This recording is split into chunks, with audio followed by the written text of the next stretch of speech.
My name is Janaki, and over here in this corner we have Madame Bathsheba, and together we are Catomancy Tarot. So today I wanted to make a video exploring a lesser known area of card making history, and so here this is a tarot channel, and so you're all familiar with tarot cards already, and some of you I know are also tarot history buffs, so you'll also be familiar with things like the Mughal cards, which were tarot's sort of historical ancestors. Mughal cards were, that's where the Marseille suits came from, and the Mamluks were a dynasty that ruled Egypt during the 12th through 14th century. And so before that, playing cards originated in China because that's where the paper was invented. And so between China and Egypt and then Europe, I also want to talk about today the history of playing cards in South Asia. Particularly, we're going to be looking at Ganjifa cards, which were the type of cards that were used during the Mughal dynasty. And Ganjifa cards are very distinctive because they are round. So I am going to be flipping this camera around and taking you on a tour of two different kinds of Ganjifa cards. The first is from a indie publisher in the US that I picked up a couple years back. And then I'm going to be unwrapping these, and these are actually traditionally made, hand-printed, hand-painted Ganjifa cards. So without further ado, I'm going to flip this around and we're going to take a little tour of Ganjifa. Alrighty, so the Ganjifa cards were used in India and South Asia during the 16th through 18th centuries. The Mughals, this is the time when the Mughals were in power in South Asia, and so the Mughals ruled from about 1520 until the 1760s. And so the Mughals came in through Persia into North India, and so they introduced these round cards, which are known as Ganjifa cards. And the Ganjifa cards are the Mughal Ganjifa cards are composed of 8 different suits. And so in each of the suits, you'll have a king and then a vizier, along with pip cards 1 through 10. And each of 8 different suits. The suits, I believe, are, you have the, missed some of them. One of the suits is actually composed of slaves, the suit of slaves, which is a, left over from the historical time period in which these were used. The other suits are crowns. You have gold coins, and you also have these silver coins. You have harps, bills of sale. You have swords, and then the last one is you have cloth. So you can see all of the different suits that we have here. And so Ganjifa was originally, they were used as playing cards. 4 of the suits are strong suits and 4 of the suits are weak suits. You can actually still look up the instructions of how to play online. That's something that's available. I got this deck through Tab Creations, which I think is like an RPG company, but if you go to their website, I think you can still find instructions on gameplay. And so Ganjifa cards have largely gone out of fashion. I found it's actually really hard to find, hard to track down full playing card decks. They're mostly seen as sort of a handicraft, something more to display rather than actually use. But recently I stumbled across a documentary on YouTube, which is called Ganjifa, the Indian Tarot, which was broadcast on an Indian channel. I'll link to the video in the description below, but that explores the possibility of whether or not Ganjifa cards were ever used for divination. And it seems, you know, largely in the way that in the West, we're not exactly sure when tarot cards started to be used as divination rather than just as a playing card game. It's hard to kind of pinpoint exactly when that started to happen. And similarly, it seems in India these were primarily used for playing card games, but it seems that there is some evidence to suggest that at least some folks use them for divination. And so this is what this deck looks like. It has a nod to the traditional backs of what these cards look like, which it was red lacquer and vermilion is what they used. So that's what the Mughal Ganjifa cards look like. And this summer, while I was in India doing research on contemporary tarot practice, I had the opportunity to find a set of Dashavatara Ganjifa cards.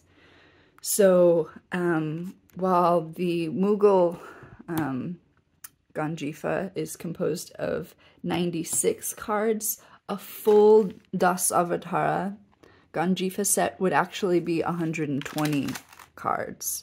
Das means 10, and avatar is the 10 different avatars of Vishnu. And so when the Mughals introduced these cards into India, when they made it to places like West Bengal, there's a place called Vishnupur where they're still traditionally being made. They took this sort of Persian playing card game and they reinterpreted it through a Hindu lens. And so instead of the 8 suits I just mentioned, they have one suit for each of the 10 avatars of Vishnu. And so I could only track down just the main court cards. So this is only a deck of 10 cards, but they're all traditionally hand-painted and handmade. It's actually quite expensive to find a full deck that's still being handmade in the traditional type. And there's only a couple of families left in India who are still making them in the traditional style. So I thought I would go ahead and show you these guys one by one and go through who they are. So up first, and I have a little visual aid to help you because these are all done in a sort of Bengali traditional style, so they might not be as instantly recognizable. So I've got a little visual aid here. This is Dashavatara, so these are the 10 avatars. So first we have Matsya, who's the fish incarnation here. Next up, I'll take these out of the bags so you guys can see them without the glare. We have the next incarnation is Kurma, which is also known as the turtle incarnation. And you can see these are the traditional backs, and you can see that they are textured and they are quite hard. They're lacquered, so it's very stiff, and it's all hand varnished and hand painted. The way these are made is that they actually take fabric and lay out sheets of fabric and then they apply a traditional glue that's made from tamarind seeds, and then they apply some chalk dust on top of that, and then once that's dry, they'll cut out the circles, and then paint them and lacquer them. So up next, this is Varaha, the boar incarnation.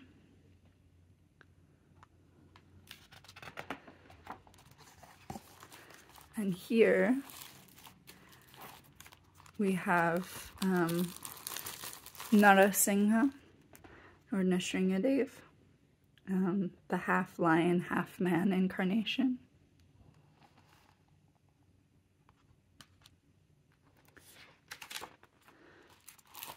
Up next,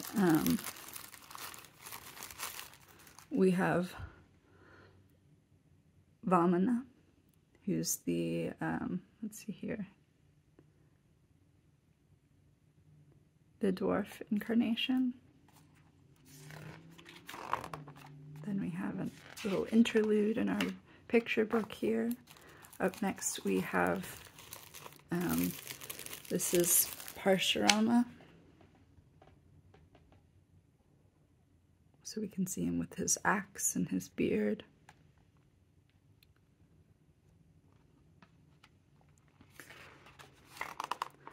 Up next we have Lord Ram, who's classically depicted in a green complexion, and here he's also, you can also see Hanuman.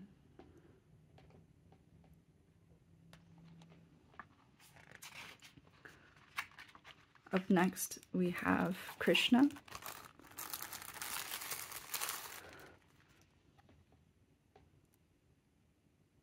So he's pictured here in a slightly pale blue complexion.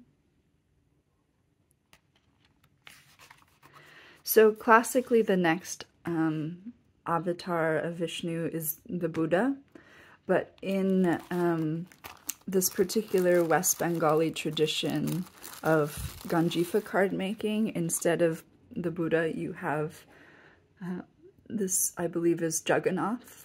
I looked up and confirmed with the card makers that that's who this this is meant to represent. So it's a little bit of a deviation, but according to local tradition. And then lastly, on horseback, we have Kalki, who will come when it's time for the Kali Yuga to end. So that is the treat I wanted to share with you guys this week. These are the 10 avatars. So I was very fortunate to be able to find these, as it is kind of a lost art. Excuse me, cat. Excuse me. Excuse me.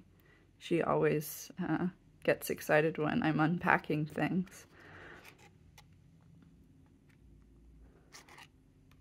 So these are, yeah, I'm very excited to be able to own a part of this piece of playing card and tarot history. Yeah, the documentary I mentioned goes into whether or not people are still using these for divination, and it seems like the tradition has largely fallen out of practice. There might be like 1 or 2 people left who kind of have a traditional understanding of how that would have worked, and it's harder and harder to find full sets of these cards anymore. So I feel really excited that I was able to find them. These 10 cards were about 4,000 rupees, which is about $50 US. So I'm probably going to have to find a way to display these, maybe get them framed. I think that might be the best way to preserve this piece of this piece of history. So thank you for letting me share with you about these cards. If you know anything about these cards, or if you have experience with them, or you're interested, please comment down below and take a look at the documentary I mentioned. And yeah, so thanks very much, guys. I will see you all next time. Bye for now.